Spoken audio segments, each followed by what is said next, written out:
Hey comic lovers, Emoney and the old man here with you again, and Thor the Dog of Thunder here. This guy. Yep. So Thor and I, we didn't have any classes this week, but I took Thor on one of his first time at the park. We went down to McNeely Lake, went on a little hike, and he had a lot of fun, and didn't make any new friends. You know, he's still working on socializing here. What do you think of the lake? He looked at the lake, he was curious about it, but he didn't have the inclination to jump in, it seemed, so that was good. Well, but he was really good. Looking at the weather, I don't think he's going to need to jump in. I think we're all going to get wet. Yeah. So good to have a solid hiking buddy here. All right, so today we are talking about the comic book movie projects that almost happened, part 2. So it was a lot of fun coming up with these last time, and it's gonna be fun again. So yeah, so stay tuned for that. Then later we have our reviews for comic books from last week and our previews for next week, and I have a brand new Stump the Old Man segment all revved up for you. Yeah. What happened to the movie? I'm alternating. I'm going back and forth. Well, why don't you just go forth and forget the back part? All right, so stay tuned for that. This is the year of Marvel, kids. This is also back issues.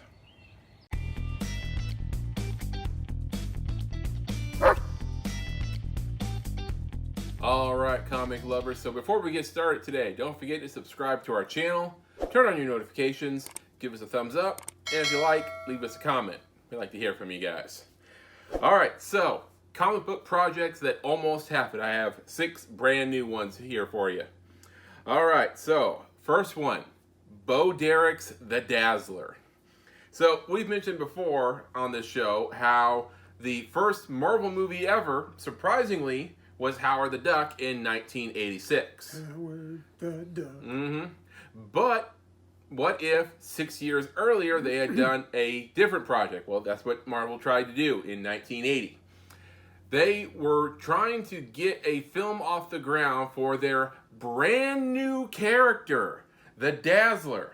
Like, let's not do a movie about some of our existing highly popular characters that have been around for 15, 20 years or more. Not Spider-Man. Like Spider-Man, Captain America, Hulk. Thor. No, we're going to make a movie with our brand new character.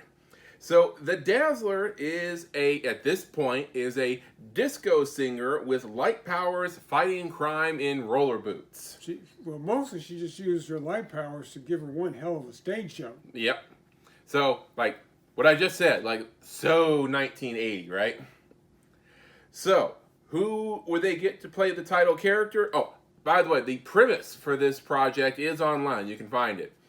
But who would play the title character in this project? Well, you already said. None other than Bo Derek, Hollywood's it girl at the time, fresh off her success for the movie 10. Now, back in the day, that movie was a big deal. Mm-hmm. Video stores were just becoming a thing, and they all had that movie. Oh, really? Okay. So when Bo became attached to the project, a bidding war ensued from different movie studios wanting the script. Well, they wanted Bo. Right. I don't know if they cared about the script. Mm-hmm. So what happened? Well, in this case, Bo was kind of her own worst enemy. She insisted that her husband John be made the director for the project. Well, John Derek was notorious in Hollywood for behind-schedule, over-budget debacles as a director. Every studio withdrew their bids, Bo dropped out of the project, and the movie was dead after that. They said, "We're out of here." Yep. So, was it a good thing? I don't know. Would it have set Marvel back a little bit? Whereas I would have liked to have seen a young Bo Derek play any superhero comic book character out there, that probably wasn't the right pick. Yeah. Well, good thing we got Howard the Duck 6 years later, right? All right. So, next project, Batman Triumphant. Now, I actually have a bit of a personal memory of this project. It was 1997, right before Batman and Robin was supposed to come out. So I was like 12 or 13. I remember watching a news package about Batman and Robin. It was like Inside Edition or something like that. and they had behind the scenes footage and interviews with the cast and everything. And once the package was over, it came back to the anchor in the studio, and he says that a sequel is already in the works, Batman Triumphant. And the film is going to feature Scarecrow, the return of Catwoman, and his words, the Joker's wife. Wait a minute. When was the wedding? I missed it. Yeah, didn't know that had happened. Well, the movie was intended to be George Clooney's second outing as the Dark Knight and Chris O'Donnell's third outing as Robin.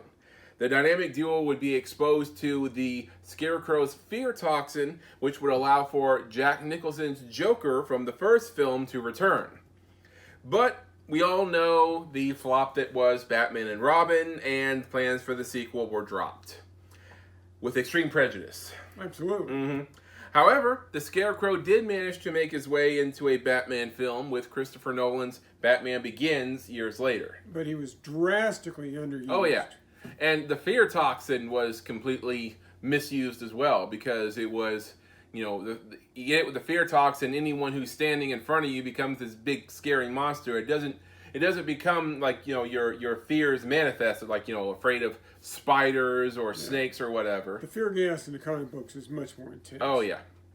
So there's Batman Triumphant. Third one, this one going into a TV series, the 2011 Wonder Woman series.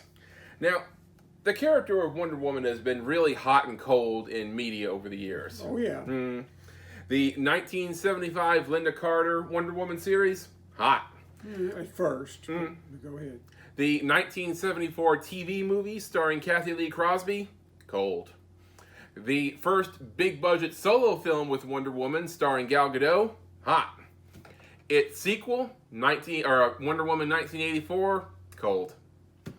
And this 2011 intended TV series, ice cold. If you didn't know already, yes, the pilot for this proposed failed TV series does exist. I think we found this copy at a comic convention years ago. Yep.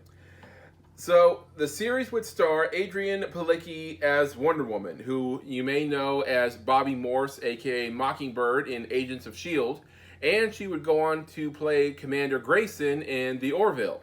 I think the first time I saw her was in Friday Night Lights. Okay, that too. So in the show, Diana has long left her native Themyscira and is now running her own corporation with no secret identity. She's the CEO of the company and she's Wonder Woman, doesn't bother with the secret identity thing. If you could buy a product that Wonder Woman made, wouldn't you? Yeah, sure. Well, hell yeah. And in fact, the Wonder Woman brand is what the corporation she's running is all about. Now, if you think that sounds kind of lame, I would agree with you, and you would be in agreement with most critics. In addition to the lame premise, fans and critics reacted negatively to promotional pics of Adrienne Palicki as Wonder Woman, calling the outfit trashy. I believe the one on the cover here is the altered version. The original one was the traditional, Wonder Woman one-piece bathing suit with the red boots. I'm okay with that. Well, the altered version, they gave her long blue pants. Well, even after altering the outfit, some fans say it was a little too late. After fan uproar and poor advance reviews, NBC decided to cancel the series without even airing the pilot. Sad, but it didn't stall Palicki's career one bit. Yeah, but how would you like to have been the actress or anybody who worked on that project? You completed the project, and they won't even give it a look. It had a pretty star-studded cast. It had Carrie Elway and Elizabeth Hurley attached to the project. So, a little disappointing, but, like I said, I didn't like the premise. A lot of other people didn't either. I didn't care for the premise, but she's kind of hot. Yeah. All right, so next up, Justice League Mortal. Now, what if DC had beaten Marvel to the punch for a big-budget team superhero movie? Well, if they had beat him to the punch, they wouldn't have done it right to begin with. Let's face it, Marvel had their act together. Yeah. They did it right. Well, I'll do you one better. we all could probably agree that DC didn't do enough build-up movies leading up to the 2017 Justice League movie. The only ones they did were Man of Steel, Batman vs. Superman, and Wonder Woman. But what if they didn't do any? They just jumped right into it. It was that. Well, that's what they were planning to do back in 2007. In this script, Maxwell Lord almost defeats the world's greatest superheroes using Batman's detailed files on how to defeat his Justice League teammates. The film had a script, it had a cast, it had a director, and it was all set to begin filming. So what happened? Well, the 2007 writer's strike. That strike screwed over so many people and projects, it's almost criminal. By the time it was over, everyone had moved on to other projects and the moment had passed. But that storyline was mostly used in a DC animated film, Justice League Doom. Which was a pretty good animated film. Yeah, and you could find that at most of your local retailers. All right, so next up, this is one you've heard me talk about before, Pride of the X-Men. Everyone my age has fond memories of the Fox Kids TV series, which first aired in 1992. I do too. But my first exposure to the X-Men was 3 years earlier, back in 1989, with the first attempt at an X-Men TV series, the pilot Pride of the X-Men. So you can find this episode on YouTube. I highly encourage you to check it out. I've always said that Pride of the X-Men would have been the superior show. As much as I liked the Fox Kids X-Men show, put Pride of the X-Men against any one episode of the Fox Kids show, Pride of the X-Men wins, my opinion. So, why didn't it get picked up? People are crazy. Some critics say the pilot was much campier in tone than the Fox Kids show, which I don't know what they're talking about. I mean, I thought the tone was near perfect. The only negative thing I have to say is that the writers made the bizarre choice to make the famously Canadian Wolverine into an Aussie. You know what's funny is the guy who went on to play Wolverine, Hugh Jackman, was Australian. Although I don't remember him ever using any kind of accent that would lead you to believe he came from Australia, Canada, Japan, Mexico, wherever. Well, the negative response from so many so-called fans led Marvel Productions to rethink their approach, and source material and plans for the series were canceled. So we ended up with Fox Kids 3 years later, which, like I said, not horrible, but I just think Pride would have been much better. Maybe when Disney Plus does their What If series, they'll do What If Pride of the X-Men had won. I would love a revival. You ain't gonna get it. Probably not. All right, so our final film on this list today, Michelle Pfeiffer's Catwoman. So anyone who watched Batman Returns, you know that Catwoman's return is teased at the very end of the film when the bat signal goes up and then you see Catwoman's head look upwards towards the signal. Well, I mentioned earlier that Batman Triumphant was one attempt to bring Michelle Pfeiffer's Catwoman back. But before that, Tim Burton had plans to give Catwoman her own solo film, which years before the disastrous Halle Berry movie that we ended up getting. Now, I'm going to go on record as saying that Michelle Pfeiffer's version of Catwoman is far from perfect. I mean, it's loads better than Halle Berry's, but still.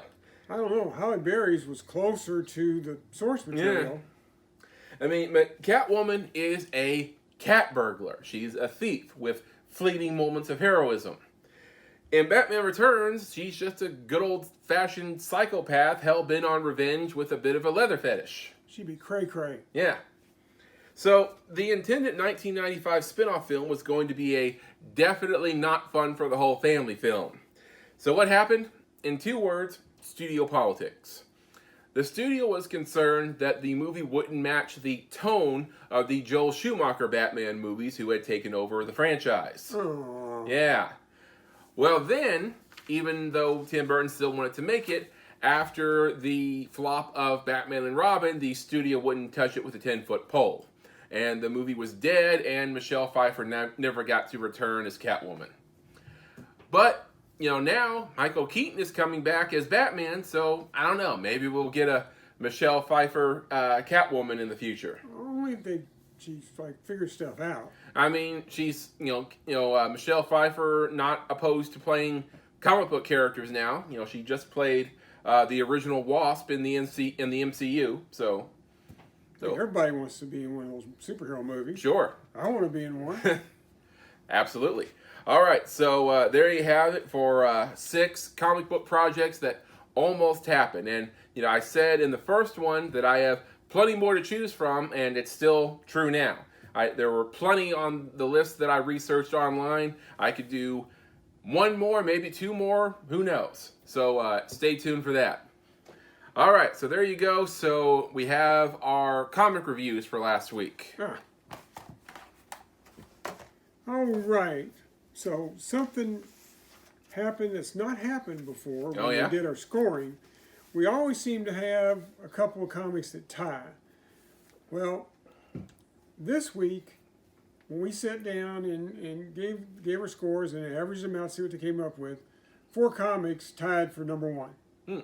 They all had 3.75, which we round up to 4 shields. So we have 4 Shield comic books, right? That's right. And as usual, when there's a tie, we just kind of hash it out and talk it over and yell at each other and call each other. No, we don't call each other names. But we just work it out. Yep. And that's what we did this time. So, this week, the number 4... Well, first of all, I just want to give everybody some perspective here. How many comic books did we read last week? It was a big week. Okay. There was 18 comic books. All right, so we read 18 comic books, and we picked our top 4 from that pile. All right, so... Some of them were really bad, yeah. but that's beside I mean, don't want people to think, we read 5 comic books, these are the top 4. No, we read 18. We read a crap load. All right, so ready for number 4? Yep, let's do it. Number 4. This is a comic that it's on issue number 3. We've enjoyed every issue of it. The first one was hey, we're heading in a direction. Nope, that's not the direction we're heading. Nope. So totally blew us away. Nuclear Family number 3. All right. So that's a story about a family in the 50s, nuclear war. They go into a bunker, right? Basement, bunker, something. Yeah. But when the door opens and guys come in, they're no longer in the 50s. It's 1968. Right, and so, yeah, it's interesting. Yeah. That plot twist, to me, made that comic 10 times more interesting if it had just been surviving in the 50s. Right. So, at any rate, there's number 4. Number 3, the Supernatural Civil War comic that we've been raving at. It's from Image. 2 Moons, number 3. Now, number 2, even though we still liked it, was a little flat. Slowed down a little bit. Well, this one, they took it back up a few notches. It was very interesting, very supernatural. Really liked it. I like where they're going with it. I'm curious if they can keep the intensity going. All right. Number 2. Evidently, this is a pretty popular book. And you can thank Mr. Keanu Reeves for this one. That is Brzrkr number 2. Number 2. So, with a lot of new characters, it seems that the traditional thing to do is the first issue, you'll get an introduction. Second issue, you get the origin of the character, which, that holds true with Brzrkr as well. Yeah, they kept to the equation on this. And I like the origin. They didn't just tell it beginning to end. They kept going flashback, come back here, flashback, come back here. It was good. I mean, there's talks of a movie, and they've already got my money. Yep. I'll be as long as the pandemic kind of smooths out like it looks like it is going to do. I'll be in the seats. All right, and our number 1. Yep. The only book from all 18 comics read this week from the big 2. You've got Robin number 1. Yeah. So, in this one, Robin is striking out on his own, and he has entered a tournament. It's kind of think Mortal Kombat with less superpowers, but same basic idea. What kind of confused me about this is that in one scene that they're talking about all the people that they beat to get to this point, to get into the tournament, and these people are saying like, hey, I beat Bronze Tiger to get here. Another person says, I beat Richard Dragon to get here. And I'm like, okay, I know who those people are. Who the hell are you guys? I mean, if you're able to beat the Bronze Tiger or Richard Dragon, two pretty strong fighters, yeah, I would think we would have heard of them. Yeah, but I mean, I haven't read, I don't read every comic book, obviously, but I feel like I should have heard of these people, and I haven't yet. So, at any rate, you and I both like all the Robins to various degrees, but I think Damian is starting to grow on me. Yeah. I mean, he's got an attitude. He's a lot of times he's just a little punk, but I'm starting to like him. All right. So that is it. That does it for this week or last week's comic reviews. 4-way tie, all 4 stars each. So if you haven't already, check out these issues at your local comic book shop. So what do we have going on this week? All right, this week, nowhere near as many. I think we're looking at like 10 comics.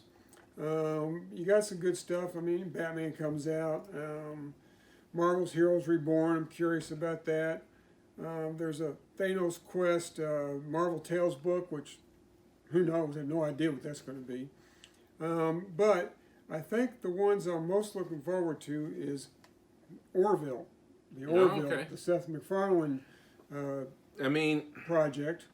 Whenever someone is, adapting one of my favorite shows into a comic book, I mean, I'm interested, but I'm hesitant to. A lot of times those flop. Yeah. But I can't. I mean, I think it really comes down to are the writers for the show attached to the comic book? Or are the guys writing the comic book? Do they even watch the show? Right. I mean, it's all about the writing, obviously. So. Well, we like the show enough that we're going to give this a shot. We're looking forward to it. All right, we've read the first 2 Curse of the Man-Thing books. The first one was the Avengers Curse of the Man-Thing, and last week was Spider-Man Curse of the Man-Thing. Well, this week it's X-Men Curse of the Man-Thing. Interesting story. I'm not as big an X-Men fan as you or some other people, but I still want to see what they're doing with the Man-Thing, so looking forward to that. All right, new Star Wars book always is interesting to me. This week it's going to be Star Wars War of the Bounty Hunters #1. And when it comes to the Star Wars universe, the most interesting characters to me are the bounty hunters. So looking forward to seeing what they do with it. The Star Wars books we're reading right now are just so-so. So we're hoping we can find a title that jumps the pack a little bit. And then finally, a book that we've raved on the first 2 issues, #3 is coming out, Noctera. Oh, okay. Yeah. So that's a good book. Emoney really likes it, so we'll see what we do. All right, so there's your previews for this week's comics. Again, head out to your local comic book shop, check those out. All right, so that does it for in here. Now I have a brand new Stump the Old Man ready to go, so let's head back out there with Thor. All right, back out here with Thor the Dog of Thunder, and I have a brand new Stump the Old Man segment all ready to go. So can't wait. All right, so best 2 out of 3. All right, talking about current events again. Actress Wallace Day was recently cast to play which iconic DC superhero? Okay, well, I confess, I have no idea who Wallace Day is. Do you know who Wallace Day is? Well, don't have to be a smart aleck about it. I don't know who Wallace Day is, but I know that they have come up with somebody to take Ruby Rose's place as Katie Keene on Batwoman, which in my opinion is a show that's really struggling. So hopefully she'll help. But I think it's going to be Katie Keene. Okay, well, it's Kate Kane, but I knew what you were saying, so I'm going to allow it. Okay. Is she going to be Batwoman, or is she just going to be the person? That's a fair question. I don't know. But actress Ruby Rose departed the series abruptly between seasons 1 and 2. The show decided to replace the character altogether writing in a new Batwoman, Ryan Wilder, played by Javicia Leslie. I hope I pronounced that right. I mean, I'll be honest, she's doing a good job. Yeah. I have no problem with her playing Batwoman. I just have a problem with the writing and the fact that they can't seem to introduce decent villains on the show. Yeah, that's a big problem. But I believe the writers realized that the story, I mean, if they're going to continue with Alice, which I've had issues with since the beginning of the show. I don't have a problem with Alice. I just have a problem with it's only Alice. Mm-hmm. So the story can't really move forward without Kate Kane, so they decided to bring Kate back with a new actress. Enter Wallace Day. Okay. So bottom line is, I got it right. Yes. All right, so there's number 1. Number 2, name 2 characters besides Diana who have taken up the mantle of Wonder Woman at some point. I have no idea. Like not even one clue? No. Okay. All right, so characters have included Hippolyta, her mother, Diana's mother, Artemis of Bonamigdal, probably pronounced that wrong, Orana, Nubia, Cassandra Sandsmark, Donna Troy, who has been a superhero in her own right at times, and Yar Flor, the infant or New Frontier, okay, well, Future State. Sorry, I think you were cheating on that one because there's only one person on that list that I could have said their name. Mm-hmm. That's Donna Troy. The other one I couldn't even have said their name. So, cheater. All right, so 0 for 2. No, we're 1 for 2. Sorry. Don't be Yeah, double you cheating. still have a chance. Still have a chance to win it. All right, so number 3. All right, so as you know, it's as you know at least, it's been over a year since we've been to the movies. So we're both fully vaccinated now, and we're planning to make our sensational return to the movies in the next week or 2. They better roll out the red carpet. Yep. Also, we're planning to see Black Widow in theaters later this summer. We haven't had an MCU movie since Spider-Man Far From Home. So we've had our Disney Plus shows, which is also cool, but the old man and I are ready to get back to the movies. Absolutely. So, after Black Widow, name the 3 MCU movies that are scheduled to be released later this year. Okay, the Eternals. I know that's coming out All right. this year. With what's his name? The Black Knight's going to be in that, so looking forward to that. I know this. Well, you gave me a hint on the one. You said Spider-Man, and I think another Spider-Man movie's ready. Okay, that is also true. It's 2 out of 3 is all I had to get, right? I said name the 3, so All right, you're still on the hook. jerk face. I think everybody was kung fu fighting. Mm. And I think that next movie is Shang-Chi. That is correct. Shang-Chi and the Legend of the Ten Rings, with my homegirl Awkwafina is going to be starring in it. I can't believe that you actually met her all those years ago when she was basically doing independent, whatever she could get. She was. And now she's a big name. Yeah. She was internet famous when I worked with her when I was living in LA a couple years ago. And I don't want to say we hung out, but we sat around and I talked to her a few times. She gave me some career advice too. And I see how that worked out. I didn't think to get a picture with her. I got pictures with a few other people I worked with, but she was internet famous. Like no one is gonna know who this is. I regret that now. But now she's been in Jumanji. She's about to be in the MCU, and she's a Golden Globe winner. So That's pretty big. Yeah. That's huge. Yep. So Shang-Chi starring Awkwafina later this year. She's not Shang-Chi. No, but she's definitely gonna be in it. With all the gender reversal stuff, it wouldn't surprise me. All right, so 2 out of 3. The old man wins this round. Duh. Tried to slip in one where I couldn't even pronounce the answer. Jerk face. All right, comic lovers, that about does it for this week. But before we go, a little bit about what we're going to be doing next week. So next week, we are going to be counting down the top 10 comic book villains of all time. Ooh. Yeah. I already know who I think number 1 is. Well, I mean, pretty sure who number 1 is going to be, but, top 10, that's a rich tapestry to delve into. So we're gonna do that. I also bet we have some disagreements on that one. Probably too. So. Also, a little something to announce. Next Saturday, that is, let's see, today's the 2nd, so in 6 days, so May 8th. So we are having our first yard sale of the season, and we have plans for all kinds of cool stuff. We have a lot of new inventory since last season, a lot of cool comic books. We have some graded comic books that are going to be available for purchase. We're gonna have a shelf of all this cool stuff in our garage. So be sure to come out to our garage sale in Louisville, Kentucky for that. So it's gonna be a lot of fun. And I think that about covers it. You're gonna put the times up? Yep. Here are the times. If I haven't put it up already.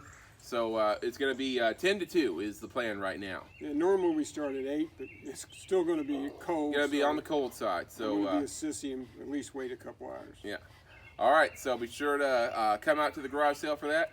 And we'll see you guys next week. Excelsior. True Believers, next Saturday. Showtime.